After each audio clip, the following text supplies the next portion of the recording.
அருளால் அரணுக்கு அடிமையதாகி பொருளாம் தனது உடல் பொற்பதி நாடி இருள் ஆனது அன்றி இருஞ்செயல் அற்றோர் தெருளாம் அடிமை சிவயோகத்தோரே.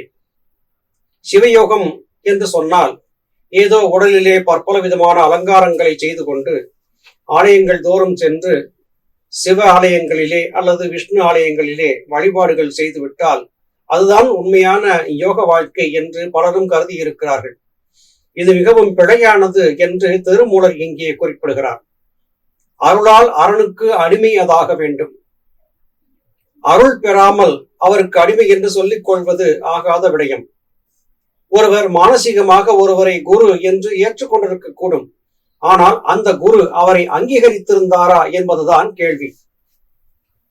சிவனை நான் வணங்குகிறேன், நான் சிவனுக்கு என்னை அடிமையாக கொடுத்து விட்டேன் என்று சொல்லுவது கூட வழக்கமான ஒன்றுதான். ஆனால் அதற்கு தகுதி ஏற்பட்டிருக்கிறதா, உண்மையிலேயே சிவபெருமான் அடியவராக நம்மை ஏற்றுக்கொண்டிருக்கிறாரா என்பதை பற்றி பெரும்பாலும் யாரும் கவலை கொள்வதில்லை.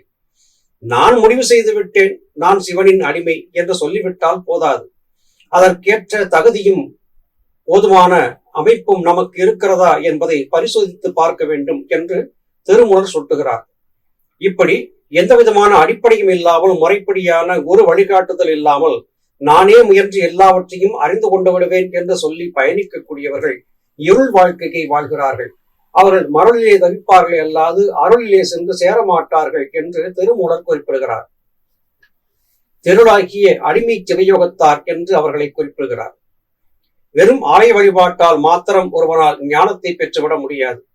முறையான குருமார்களின் வழிகாட்டுதல் படி தனக்குள்ளே சிவத்தை தேட வேண்டும், தேடி வெற்றி காண வேண்டும் என்று திருமூலர் குறிப்பிடுகிறார்.